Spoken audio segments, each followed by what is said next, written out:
ప్రేక్షకులందరికీ నమస్కారం. 2024 సంవత్సరం ఆగస్టు 11వ తేదీ నుండి ఆగస్టు 17వ తేదీ వరకు గల వారఫలాల్లో మేషరాశి వారికి ఎలా ఉండబోతుంది, అలాగే ఈ రాశి వారు చేయాల్సిన పరిహారాలు ఏమిటో ఈ వీడియోలో తెలుసుకుందాం. పూర్తి వివరాల్లోకి వెళ్లే ముందు మీరు ఏమైనా సమస్యలతో బాధపడుతుంటే వాటి పరిష్కారం కోసం మీరు స్క్రీన్ మీద కనిపిస్తున్న మా గురువు గారి నెంబర్ కి కాల్ చేసి మీ సమస్యలకి తగిన పరిష్కారం పొందండి. ఖచ్చితంగా మీ సమస్య పరిష్కారం అవుతుంది. అలాగే మీరు ఇప్పటి వరకు మా ఛానల్ ని సబ్స్క్రైబ్ చేసుకోకపోతే వెంటనే సబ్స్క్రైబ్ చేసుకోండి. అలా చేసినట్లయితే మీరు మా వీడియోని మిస్ అవ్వకుండా చూడవచ్చు. ఇక వివరాల్లోకి వెళ్తే మేషరాశి వారికి ఈ వారం చంద్రుడికి సంబంధించి కేతువు 6వ ఇంట్లో ఉండడం వల్ల అనారోగ్య సమస్యలు అధికమవుతాయి. రక్తపోటు, మధుమేహం లేదా స్థూలకాయంతో బాధపడే రోగులు ప్రత్యేక శ్రద్ధ వహించి సకాలంలో మందులు తీసుకోవాలి. అలాగే రాహువు 12వ ఇంట్లో ఉండడం వల్ల మీరు మీ డబ్బుని అధికంగా ఖర్చు చేస్తారు. ఇది మిమ్మల్ని చింతించేలా చేస్తుంది. ముఖ్యంగా మీరు ఈ సమయంలో బయట ఆహారం తినకుండా అదుపులో ఉంచడానికి ప్రయత్నించాలి. ఎందుకంటే ఇలా చేయడం ద్వారా మాత్రమే మీరు ఆరోగ్యానికి సంబంధించిన అనేక ప్రయోజనకరమైన ఫలితాల్ని పొందగలుగుతారు. అలాగే ఈ వారం మీకు దగ్గరగా ఉన్న ఎవరైనా వ్యక్తులు, స్నేహితులు రుణం అడగవచ్చు. కాబట్టి అలాంటి ప్రతి వ్యక్తిని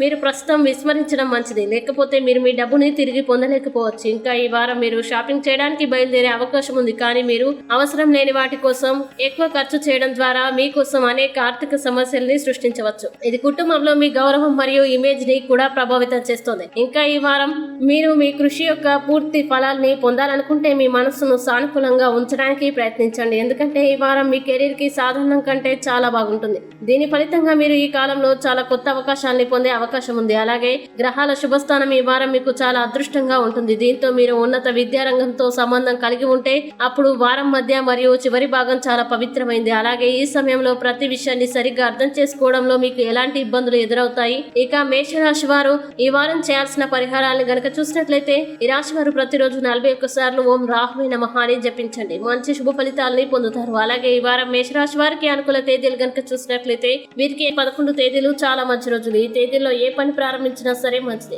ఈ వీడియో మీకు నచ్చినట్లయితే లైక్ చేయండి మరియు ఈ వీడియోని మీ సోషల్ మీడియా అకౌంట్ ద్వారా అందరికీ షేర్ చేయండి. అలాగే మీరు ఏదైనా సమస్యలతో బాధపడుతున్నట్లయితే వాటి పరిష్కారం కోసం ఒకసారి గురువు గారి నెంబర్ కి కాల్ చేసి మీ సమస్యలకి తగిన పరిష్కారం పొందండి. ఖచ్చితంగా మీ సమస్య పరిష్కారం అవుతుంది. ఇంకా మీరు అనుకున్నటువంటి అన్ని పనుల్లో అంత మంచి జరగాలని కోరుకుంటూ సర్వే జన సుఖినో భవంతు.